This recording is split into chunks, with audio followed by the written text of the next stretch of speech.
오늘 장학위원회 헌신 예배를 통해서 함께 말씀을 나누게 되어서 매우 기쁘게 생각합니다. 우리 장학위원장님을 비롯해서 모든 장학위원들이 일심으로 또 어떻게 하면 우리 다음 세대를 세워갈까 고민하는 모습을 보면서 저에게 큰 도전이 되었습니다. 부족한 사람을 또 장학위원 헌신 예배에 함께 말씀을 나누고 말씀을 섬길 수 있어서 대단히 기쁘게 생각합니다. 이 장학이라는 말은 여러 의미로 해석할 수 있습니다. 한자로 장려할 장, 그리고 배울 학, 그래서 장학입니다. 이 배움을 장려하다 혹은 학습을 건면하다 정도로 아마 번역할 수 있을 것 같습니다.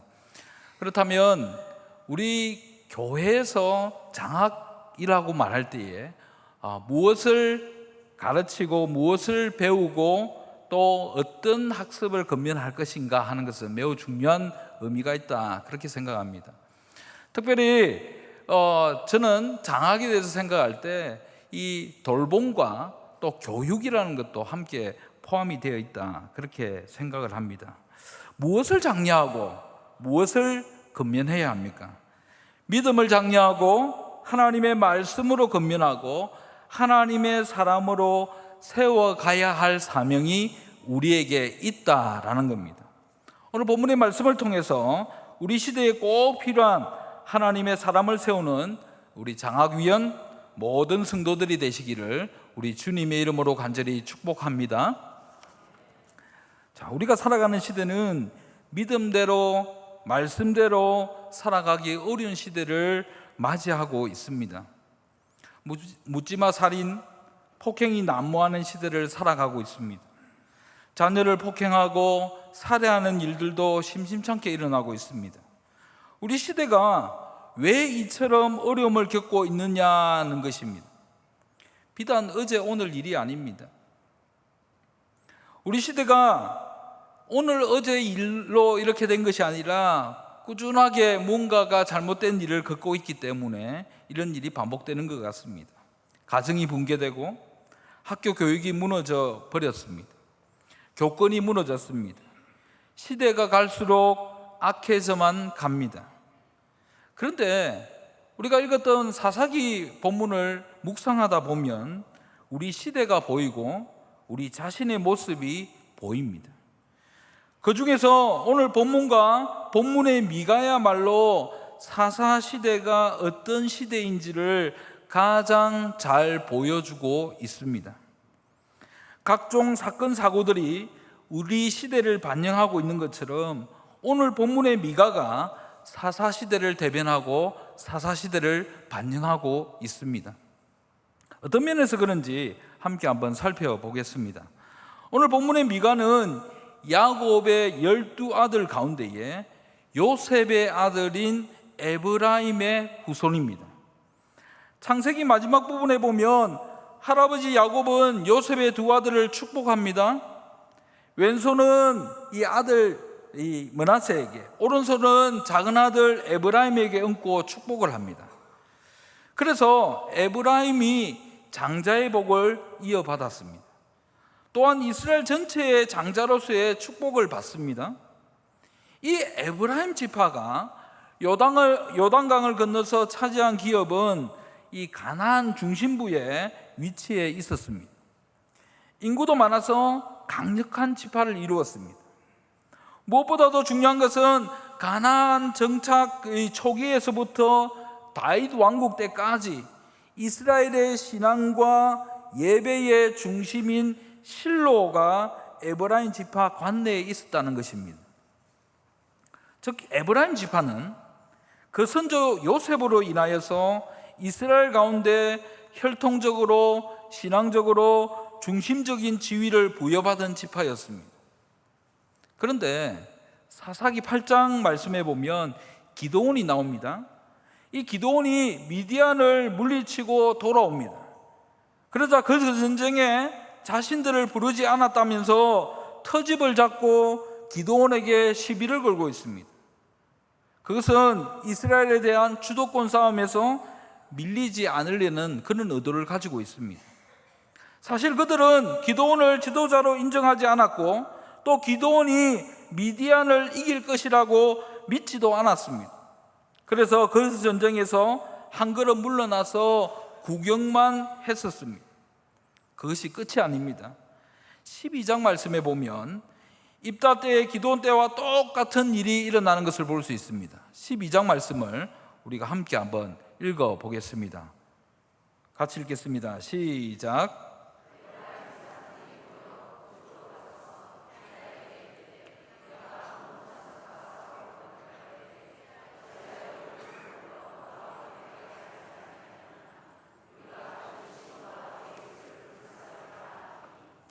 아멘. 이번에도 뒷짐을 지고 있습니다. 구경만 하고 있는 것입니다. 그냥 읽어서는 잘 모르지 않겠습니까?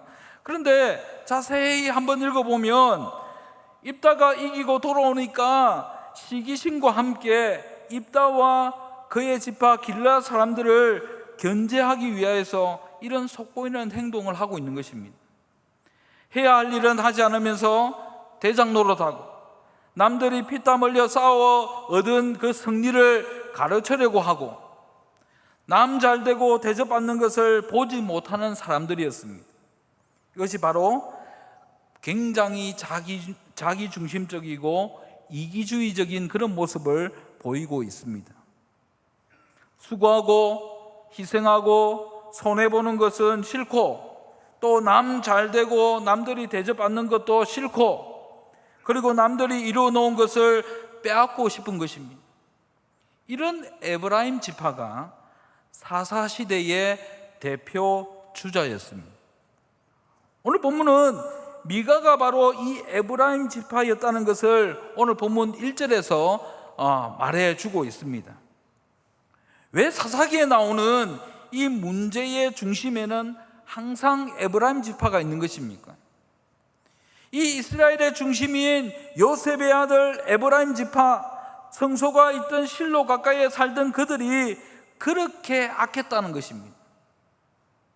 그리고 오늘 본문에서는 미가 역시 마찬가지라는 것을 보여주고 있습니다. 즉 미가는 자기 시대와 그 시대 사람들을 그대로 보여주고 있습니다. 그러면 미가는 어떤 사람이었고 미가가 보여주는 그 시대의 특징은 무엇입니까? 사사시대의 특징은 첫 번째가 하나님보다 먼저인 것이 많은 시대였습니다.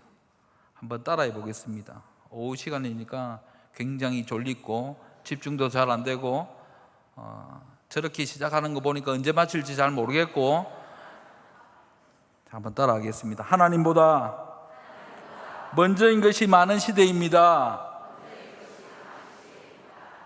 우리 시대와 유사하지 않습니까? 에브라임 지파의 어느 부유한 집에서 어느 날 그에게 돈이 도둑을 맞은 사건이 일어났습니다. 은 1100세겔이라고 성경은 기록합니다. 그 돈이 없어졌습니다. 그 돈의 규모는 어마어마했습니다.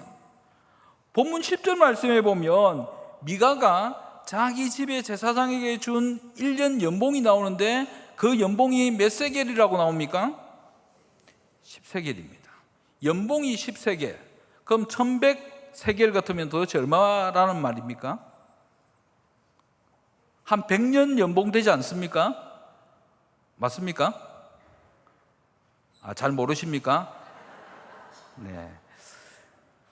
1100세겔이면 지금으로 계산을 제가 대충 해보니까 쓸데없는 계산 이런 거 굉장히 잘합니다. 100년이니까 계산을 해보니까 오늘날 우리 시급 9,620원? 그것도 잘 모르시면 오직 말씀과 기도에 전무하시니까 최저 시급 따위는 잘 모른다. 대충 어림잡아 계산을 하면 월급으로 하면 200만 원 정도로 계산하기 편하게 한번 해보겠습니다. 200만 원, 연봉 2,400만 원, 그리고 10년이면 2억 4천만 원, 100년이면 얼마입니까? 계산이 잘 안 되십니까? 그러니까 남의 일이니까 별로 관심이 없으시다, 그죠? 집에 있는 20억이 도둑을 맞았습니다. 현금으로. 어마어마하지 않습니까? 미가 어머니가 볼 때 어떻겠습니까? 그 집안의 여주인이 훔쳐간 자를 어떻게 했습니까? 저주했습니다. 성경은 저주했다고 되어 있습니다. 그런데 그 저주를 듣고 두려움으로, 그러니까 도둑이 재발을 저린 겁니다. 훔쳐간 돈을 돌려준 사람은 놀랍게도 누구냐면 바로 아들 미가였습니다. 저주를 하고 나니까 어머니, 사실은 제가 훔쳐갔습니다, 이렇게 돈을 내놓은 겁니다. 미가가 왜 도대체 어디에 쓰려고 어머니의 재산을 훔쳤습니까? 이런 아들도 문제이지만 더 큰 문제는 그의 어머니였습니다. 청소년의 문제의 대부분은 어디에서 오느냐? 부모들에서 옵니다. 우리 집에는 아무 문제가 없는데 왜 우리 애가 그런지 모르겠습니다. 말하고 싶습니다. 어머니 문제라고. 그 어머니는 자신의 거액의 돈을 훔쳐간 자를 저주했습니다. 그러다가 그 범인이 아들인 줄 알고 돈을 돌려주자 급하게 말을 바꿉니다. 2절 말씀을 보십시오. 2절에 뭐라고 이야기합니까? 여호와께 복받기를 원하노라. 저주하다가 안 되니까 이제 아들이 범인이니까 허뜩 바꿔서 축복합니다. 죄를 지은 아들을 책망하지도 않습니다. 도리어 축복한 것이 바로 미가 어머니의 모습입니다. 이것이 사사시대의 모습입니다. 이렇게 사사시대는 내가 해가 되면 저주를 막 퍼붓습니다. 내가 덕이 되면 축복을 남발하는 그런 시대였습니다. 복과 저주를 자신이 마음대로 할 수 있는 것으로 여겼습니다.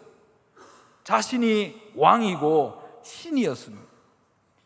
이것을 보면 미가든 그의 어머니든 복과 저주를 주시는 하나님에 대한 조금의 인정함도 없다는 사실입니다. 입으로는 여호와를 말하고 있습니다. 범사의 제사를 말하고 있습니다. 하지만 정작 그들에게는 하나님도 없고 율법도 없었습니다. 결국 미가의 어머니, 그리고 그 시대 사람들은 하나님도 하나님의 말씀도 겁내지 않았다는 것입니다.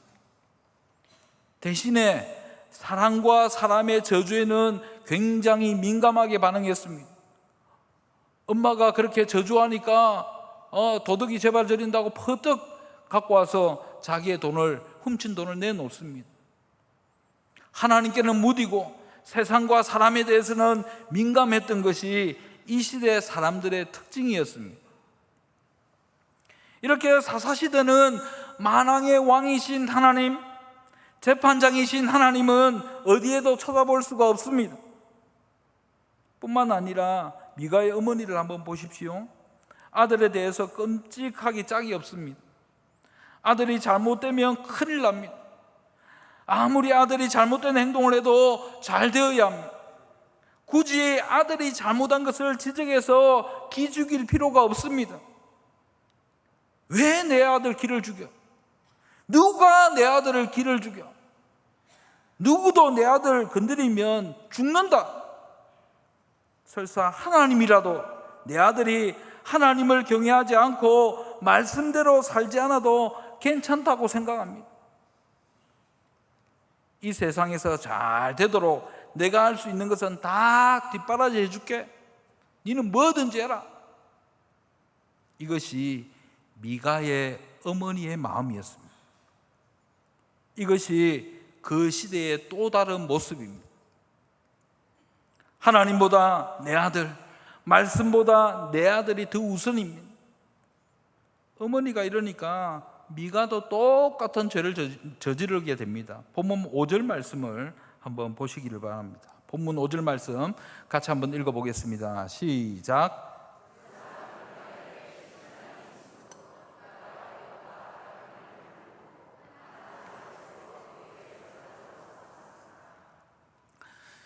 이 말이 무슨 말입니까? 구약시대는 레위인 혹은 아론의 후손만 제사장이 될 수 있었습니다.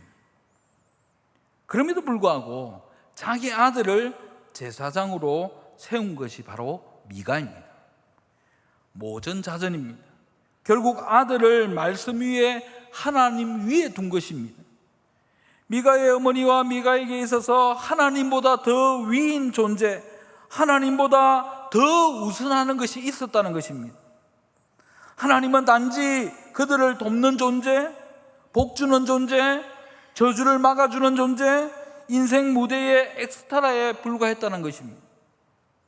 여호와 하나님에 대한 절대적인 신앙이 퇴색한 것입니다. 사랑하는 성도 여러분, 우리 시대도 이렇지 않습니까? 여호와 하나님에 대한 절대적인 신앙이 아니라는 겁니다. 하나님, 예배, 말씀, 교회보다 우선하는 것이 너무나도 많은 시대를 우리는 살아가고 있습니다. 시간이 남아야 예배하고, 돈이 있어야 헌금하고, 여유가 있어야 봉사하고, 돈이 있어야 구제하고, 돈이 있어야 장악할 거 아니냐고 이렇게 생각합니다. 그렇게 하나님은 자꾸 우리 삶 뒤로 밀리고 있는 것입니다. 오늘 혹시 우리의 모습은 아닙니까? 이번 주 어머니 한 분과 상담을 했습니다. 제가 설교 때마다 누구와 상담했다, 누구 만났다 이렇게 이야기하니까 목사님 진짜로 만나고 이야기하는 겁니까?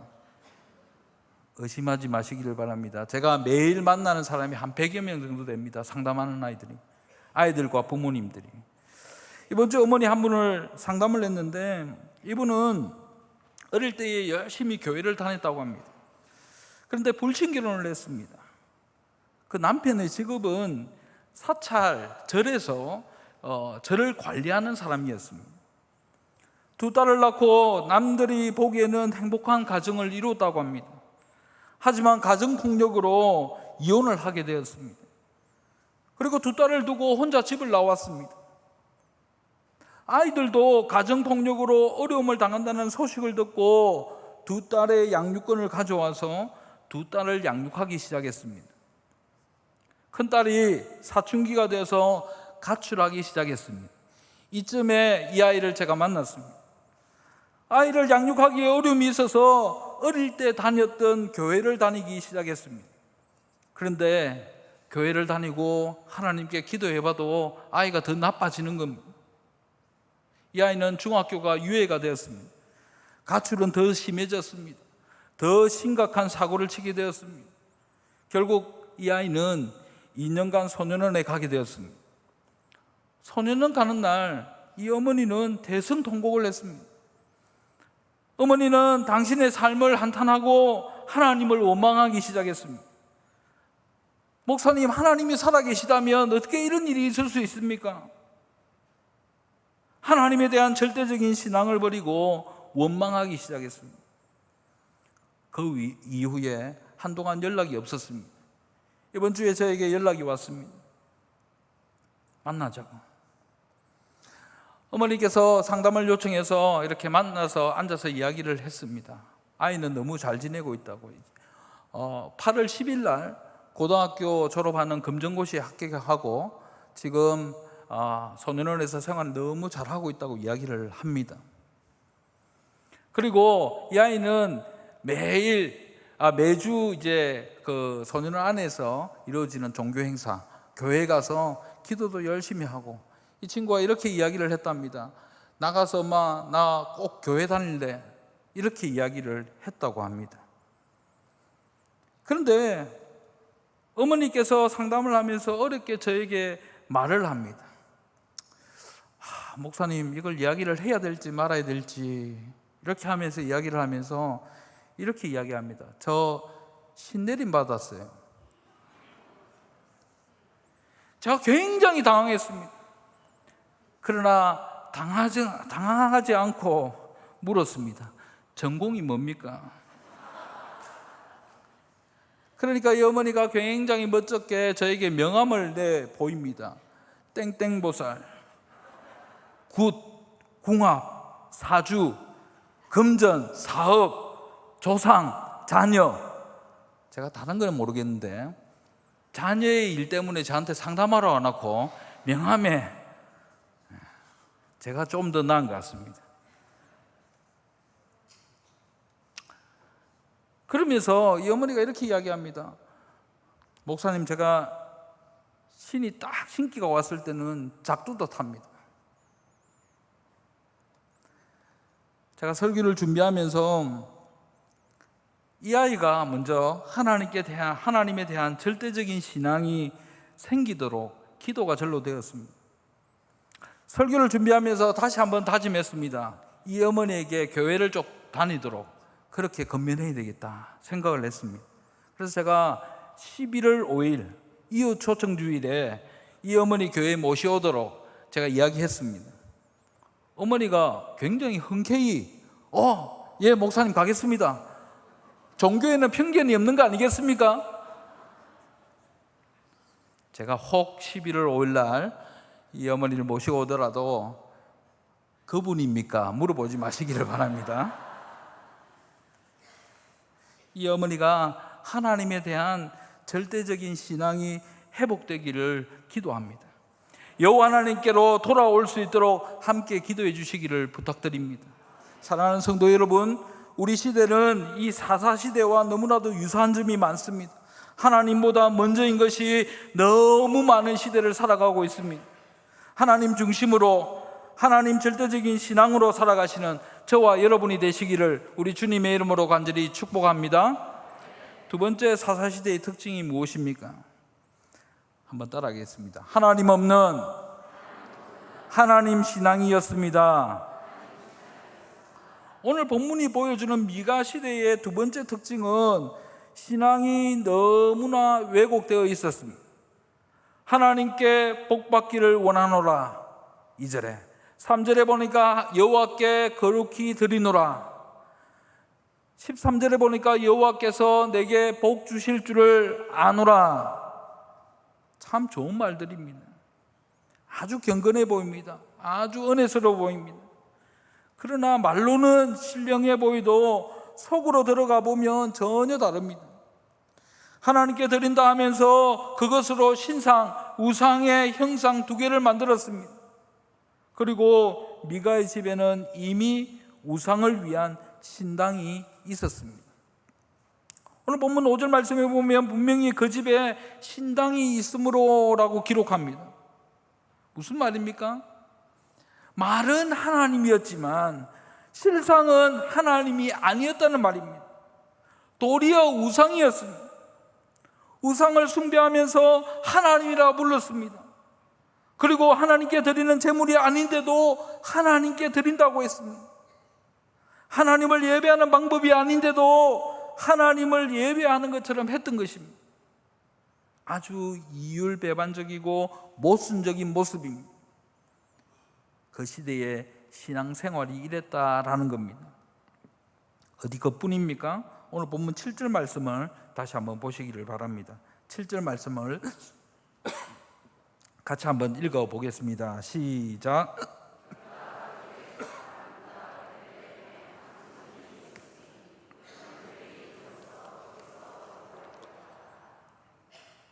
그 사람이 거주할 곳을 찾고자 해서 그 성읍 유다 베들레헴을 떠나서 가다가, 그렇게 기록을 하는데요. 이것 역시 당시 이스라엘의 신앙생활의 현 주소와 영적 상태를 보여주는 구절입니다. 왜냐하면 하나님은 레위 지파에게 자기 몫의 기업을 주지 않았습니다. 왜 안 줬습니까? 레위 지파는 이스라엘 12지파 속으로 들어가서 그들 속에 거주하면서 신앙적인 임무, 종교적인 역할을 감당하도록 했습니다. 그러면서 그들이 거주하는 각 지파, 각 도시와 성읍 사람들로부터 생계를 책임지게 하셨습니다. 이렇게 이스라엘 각 지파는 자신들 속에 들어와서 거주하는 레위 지파를 위해서 11조와 하나님께 드리는 제물을 나눔으로써 제사장들을 책임져야만 했습니다. 이것이 이스라엘 전 지파의 의무였습니다. 그런데 레위인이 베들레헴을 떠났는데 그 이유가 뭐냐면 먹고 살기가 막막해서였습니다. 결국 먹고 살 것을 찾아서 이리저리 헤매고 다니고 있다는 것입니다. 베들레헴 사람들이 나아가서 이스라엘이 하나님께 예배하지 않음으로써 레위인 몫의 재물이 없었다는 뜻이기도 합니다. 11조를 바치지 않았다는 겁니다. 헌금을 하지 않았다는 겁니다. 장하 헌금 아무리 강조해도 안 했다는 겁니다. 하나님의 명령과 하나님의 지시에 따라서 굶어 죽어도 자기 자리를 지켜야 하는 이 레위인이 먹고 살 것을 찾아서 이리저리 떠돌아다녔다는 것입니다. 하지만 그렇게 되도록 이스라엘이 예배도 말씀도 버린 채 살고 있었다는 것이 더 큰 문제였다는 것입니다. 그렇게 먹고 살 것을 찾아서 떠돌던 레위인 청년이 이제 미가를 만납니다. 자기 집에 신당이 있고 거기에 신상들과 에봇과 드라빔을 갖추었습니다. 그러고는 자기 아들을 제사장으로 세운 것이 늘 마음에 부담이 되었습니다. 왜냐하면 레위인 출신이 아니기 때문입니다. 아론 지파가 아니기 때문입니다. 그러던 차에 레위인을 딱 만났습니다. 얼마나 반가웠겠습니까? 미가는 그 레위인을 자기 집 제사장으로 삼았습니다. 그러고는 본문 13절 말씀에 보면 이제 여호와께서 내게 복 주실 줄을 아노라, 그렇게 복을 구하고 있습니다. 분명 여호와 하나님을 찾고 있으며 그 모양도 갖추었습니다. 예배 형식도 그럴듯해 보입니다. 그러나 미가가 여호와의 이름을 불렀으나 거기에 여호와 하나님이 계신 것이 아니라 우상이 있었다는 것입니다. 제사장이 될 수 없는데도 제사장으로 세웠습니다. 거기에다가 한 가정의 제사장이나 한 가정의 성소는 성경 어디에도 찾아보기 어렵습니다. 그가 드리는 제사는 하나님이 말씀하신 참 제사가 아니었습니다. 하나님도 없고 참 예배도 없었는데 겉모양은 전부 하나님인 것입니다. 이것이 미가와 그 시대의 잘못된 신앙의 모습입니다. 미가의 잘못된 신앙의 모습이 우리 시대에도 그대로 남아있다는 겁니다. 사랑하는 성도 여러분, 하나님 중심으로, 말씀 중심으로 살아야 합니다. 하나님 중심의 삶, 말씀 중심의 삶을 살아가시는 저와 여러분이 되시기를 우리 주님의 이름으로 간절히 축복합니다. 마지막으로 미가와 그의 어머니와 그 시대 사람들이 유독 민감했던 단어가 있습니다. 그 단어가 뭐냐면 그것은 바로 복입니다. 미가의 어머니가 돈을 훔쳐간 자에 대해서 저주를 합니다. 그러자 민감하게 반응한 미가의 모습은 복을 잃은 것 때문이었습니다. 미가의 어머니 역시 아들이 돈을 내놓자 내 아들이 여호와께 복받기를 원하노라, 그렇게 하면서 복을 기원하고 있습니다. 복받을 짓이 아니라 이것은 죄입니다. 악입니다. 그런데 죄와 악을 행했는데도 불구하고 복을 말하고 있습니다. 복을 오는 길을 차단하지 않고 복이 들어올 문을 닫고 싶지 않았던 것입니다. 미가는 자기 집에 신당, 신상, 에봇, 드라빔 그리고 제사장까지 다 구비하여 갖춘 후에 만족스럽게 여깁니다. 이제 여호와께서 내게 복 주실 줄을 아노라. 어떤 행동이 복을 부를 행동이냐, 그런 것보다는 어떤 행동이든 무엇이든 복이 되기를 간구하고 있는 것입니다. 복에 완전히 중독이 되었습니다. 우리의 생각 속에, 우리의 시대 속에 방법과 절차는 중요하지 않고 복 받으면 된다, 그렇게 생각합니다. 성공하면 된다는 것이 진리처럼 여겨지지 않습니까? 모두가 복을 외치고 있지 않습니까? 바로 이런 모습이 사사시대의 모습입니다. 이런 모습이 우리가 살아가는 시대의 모습입니다. 복, 성공, 형통, 건강 등의 말들을 사용하지 않으면 사람들이 귀를 기울이지 않습니다. 미가의 어머니 미가 그리고 그 시대의 사람들이 복에 중독된 것처럼 우리 시대도 역시 마찬가지입니다. 이것이 사사시대의 모습만이 아니라는 겁니다. 이것은 우리 시대의 모습이고 나의 모습이고 우리 모두의 모습입니다. 우리 시대에도 이런 잘못된 신앙의 모습이 얼마나 많습니까? 한 10년 전에 있었던 교회에 세 가족이 왔습니다. 이번은 중국 사람인데 결혼 이주 여성이었습니다. 남편과 딸을 두고 있었습니다. 당시에 6세 된 어린아이가 교회에서 운영하는 어린이집에 다녔습니다. 그래서 저도 이제 지나가다가 만나게 되곤 했습니다. 그 이주 여성은 중국에서부터 무속인이었습니다. 오늘 무속인 이야기를 굉장히 많이 하는 것 같습니다. 결혼하고 한국에 왔습니다. 한국에서도 줄곧 무속인으로 활동을 했습니다. 그런데 이 어머니가 교회에 등록을 했습니다. 그래서 굉장히 궁금했습니다. 무속인인데 어떻게 교회에 등록하게 됐냐고. 저는 하나님의 그 강력한 섭리와 하나님의 인도하심과 그래서 예수 그리스도를 어떻게 만나게 됐는지 그런 이야기를 듣고 싶었습니다. 그래서 물었습니다. 어머니 어떻게 그렇게 등록하게 됐습니까? 라고 이야기하니까 우리 아이가 복받게 하기 위해서. 자기가 내림신이랍니까? 이렇게 해서 자기 외할머니가 그렇게 했고 자기가 그렇고 그 다음에 자기 딸에게는 도저히 이걸 물려줄 마음이 생기지 않는다고 이야기합니다. 그래서 자기는 자기 딸을 데리고 교회를 등록을 했습니다.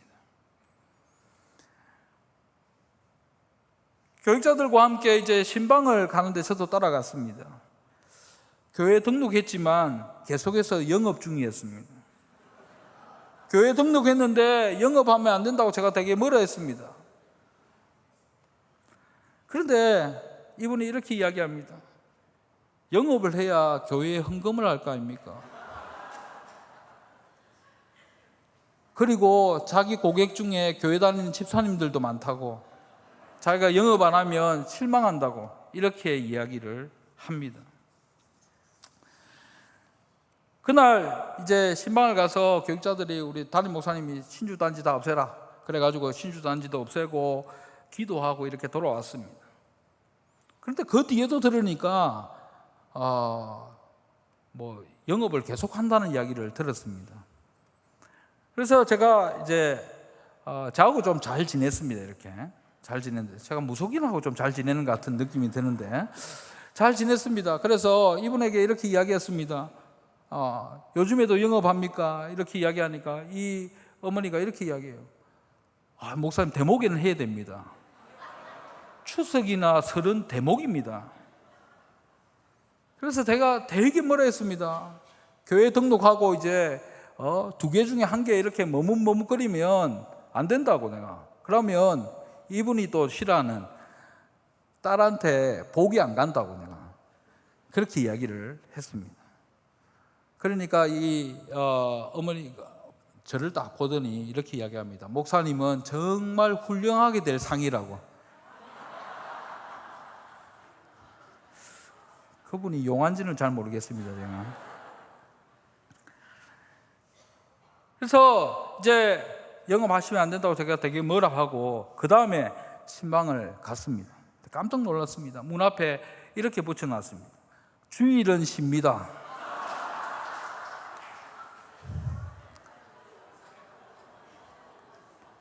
진정한 복이 무엇입니까? 물질이 풍부하거나 명예와 권력이 있는 것이 아닙니다. 진정한 복은 믿음을 장려하고 하나님의 말씀으로 건면하고 하나님의 사람으로 세워가는 일에 충성하는 것이 바로 복입니다. 하나님의 사람을 잘 세우는 교회가 복받는 교회입니다. 2020년 7월 19일 처음으로 거제교회에 와서 예배를 드렸습니다. 너무 좋았습니다. 너무 많은 은혜를 받았습니다. 그리고 주일학교와 아이들을 중고등부가 너무 잘 돼 있어서 계속해서 거제교회를 출석해야 됐다, 그런 생각을 했습니다.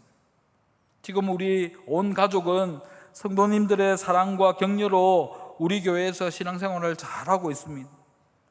특별히 우리 아이들이 각 부서에서 각자의 달란트로 교회를 숨기고 장학생으로 또 하나님의 사람으로 잘 세워져 가고 있습니다.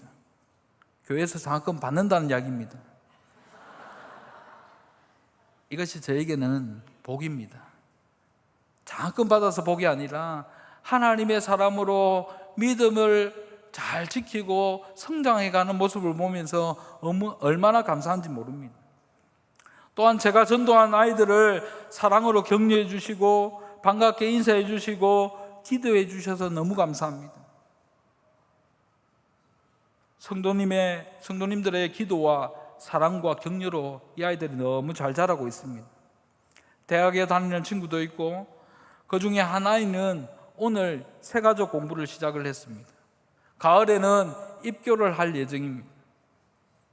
이 아이를 위해서 우리 모든 성도님들이 또 보실 때마다 관심을 가져주셨지만, 특별히 행복공동체의 청임함에 계시는 우리 성도님들, 얼마나 아이들을 살갑게 맞이해 주시고 또 격려해 주시는지 모릅니다. 그 중에 한 분은 또 한 아이와 이렇게 카톡으로도 연락하고 이 아이가 뭐가 어떤 게 부족할까 고민하시면서 그 아이에게 이 영어 공부를 할 수 있도록, 이 인강을 들을 수 있도록 신청해 주셨습니다. 공짜로 되는 건 아닙니다. 돈이 좀 들어야 됩니다. 저도 그 이야기를 몰랐습니다. 그런데 이 아이가 와서 저에게 이야기를 하더라고요. 그리고 책으로 지금 영어 공부를 하고 있다고 이야기를 합니다. 이 아이도 이제 대학에 진학해서 해서 꿈을 키우고 있습니다. 특별히 지난주에 저에게 이 언니가 저한테 문자가 왔는데 저에게 그렇게 이야기합니다. 다시 우리 땡땡이가 신앙생활을 할 수 있도록 도와주셔서 너무 감사합니다. 이 아이가 모태신앙이었거든요. 그래서 유아세를 받고 입교를 해야 되는데 입교를 하지 못했습니다. 어머니가 돌아가시고 할머니하고 같이 삽니다. 그러면서 여러 가지 어려운 사연들이 많습니다. 그걸 일일이 제가 말씀드릴 수는 없지만 보실 때마다, 그 아이를 볼 때마다 그 생각이 날까봐 제가 말씀을 못 드리지만, 그러나 그런 사연들이 있음에도 불구하고 이제 거제교회에 와서 믿음으로 말씀으로 자라려고 노력하고 있습니다. 이것은 바로 우리 거제교회의 복이고 우리 모두의 복입니다. 장학위원들이 모여서 아까 있을 때 잠깐 이야기를 나누었습니다. 변화하는 우리 여러 가지 상황 가운데에 어떻게 하면 아이들을 좀 격려하고 다음 세대를 잘 세울까 고민하고 해야 하는 모습을 봤습니다. 어떻게 지원하는 것이 정말 장학의 근본 의미를 잘 살릴 수 있을까, 그렇게 고민하는 모습을 보았습니다. 우리 아이들도 굉장히 중요하지만 저는 돌봄 그리고 교육 플러스 전도가 장학이라고 생각합니다. 이 장학 제도를 잘 활용해서 전도의 도구로 잘 쓸 수 있으면 좋겠습니다. 그래서 그 아이들이 교회에 와가지고 말씀으로 믿음으로 변화돼서 하나님의 사람으로 세워지는 것이 우리 거제교회의 열매이기도 하고 우리 거제교회의 복이기도 합니다. 아멘이 작아버지는 거 보니까 나는 그렇게 생각 안 합니다. 다시 한번 하겠습니다. 저는 장학은 돌봄과 교육과 전도의 방법이라고 생각합니다. 그래서 우리 장학금을 통해서 전도의 도구가 되어서 11월 첫 주에 우리 이웃 초청잔치에 우리 아이들이 좀 초청되고 와서 하나님의 말씀을 듣고 변화되고 하나님의 사람으로 세워지기를 간절히 바랍니다. 말씀을 정리하고자 합니다. 사랑하는 성도 여러분, 특별히 오늘 헌신을 다짐하는 장학위원 여러분, 성도는 우리 시대가 4.4 시대처럼 되는 것을 막아야 하는 사람들이 성도입니다. 성도는 우리 시대가 4.4 시대처럼 되는 것을 막을 뿐만 아니라 그것을 바꾸려고 노력해야 합니다. 이 시대에 미갈을 만들지 않는 것이 바로 장학입니다. 이를 위해서 헌신하고 이 시대를 바꾸는 우리 모든 성도님들이 되시기를 우리 주님의 이름으로 간절히 축복합니다. 이 시간에 함께 한번 기도하겠습니다. 하나님, 우리 장학위원회 헌신 예배를 통해서 다시 한 번 더 헌신을 다짐합니다.